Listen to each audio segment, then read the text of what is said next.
All right, so if we take a look at number 3, all right, we are continuing on with graphing quadratic functions. All right, the quadratic function standard form is y equals ax squared plus bx plus c, correct? Yes, sir.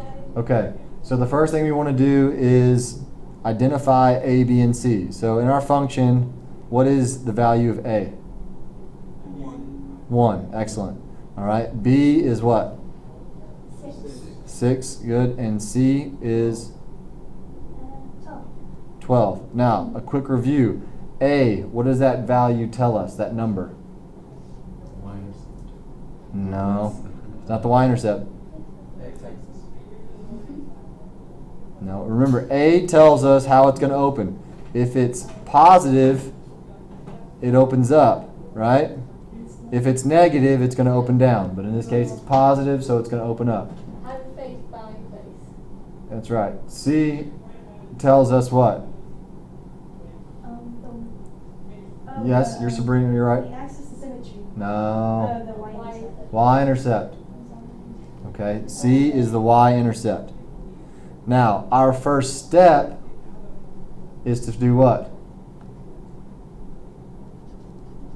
What's step 1? Find the starting point. Okay, and how do we do that? Use the formula. Axis of Symmetry. symmetry. And the formula for the axis of symmetry is X equals negative 1 times b, right? Mm-hmm. What's b? 6, good. And then 2 times a, what's a? Yeah. A is 1, good. All right, so now we're going to simplify the numerator. Negative 1 times 6, B. negative, Yeah. negative 6. And then 2 times 1 Yeah. is positive 2. All right, good. Now we'll simplify our fraction. Negative 6 divided by 2 is negative 3. Excellent. Okay, so that's our axis of symmetry, right? So at this point, we want to go find negative 3 on our graph. And we want to draw that dotted line, right? And remember, symmetry means same on both sides. So our parabola is going to be the same on the left as it is on the right. Any questions? All right, so remember, axis of symmetry.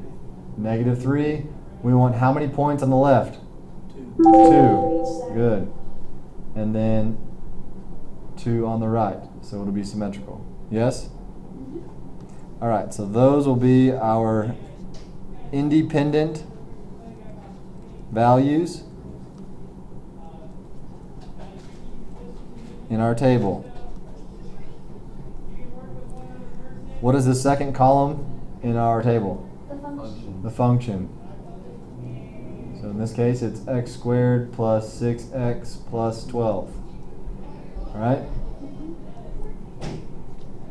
So we want to substitute our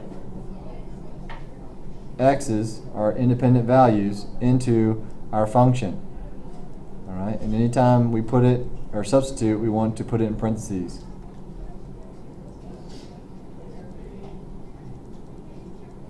So we have negative 5 squared plus 6 times negative 5 plus 12.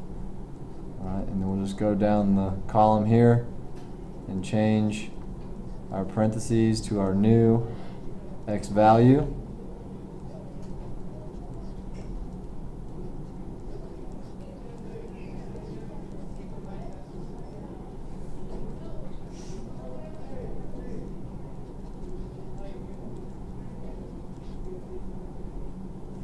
Whoops.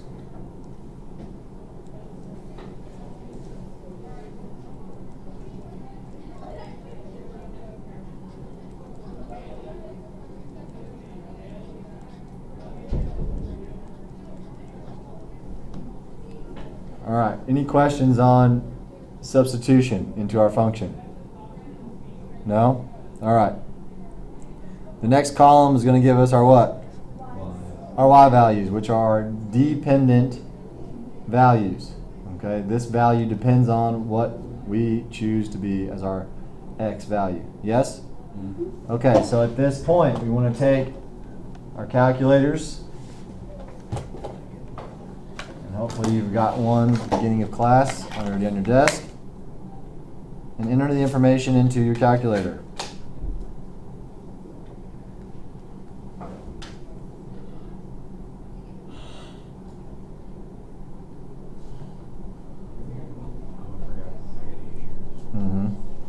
All right, so when we input our -5, what do we get for our y value? 7. 7, excellent. All right, so if we know that -5, which is 2 spots removed from our axis of symmetry, on the other side, when we do -1, what's that going to give us? 7. All right, so we'll go change our -5s to -4s. And what do we get? 4. 4, excellent.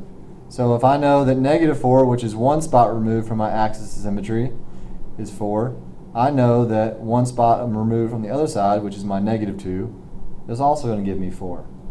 Correct? All right, so then we'll change those -4s to -3s, and we get 3. Excellent. Does everybody see the symmetry in your dependent values?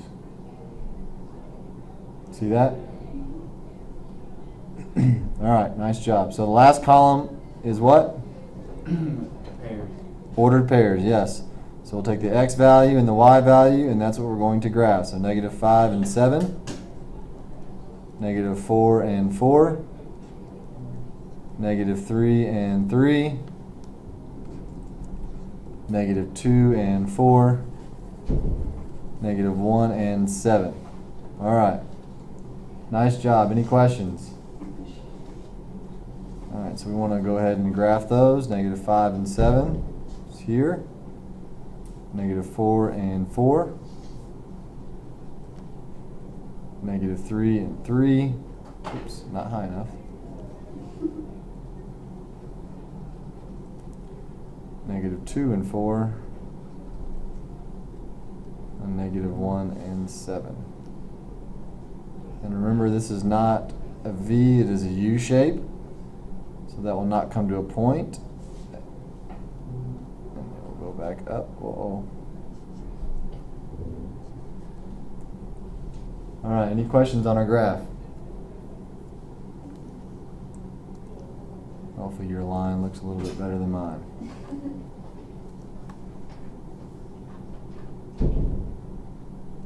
There you go, a little bit better. All right, what is this point Vertex. right here called? Yes, it is the vertex.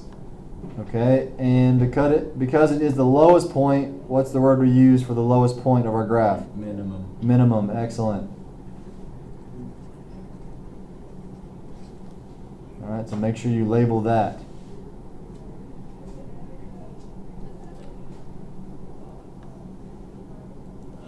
And then this middle point right here that I'm highlighting, what is that called?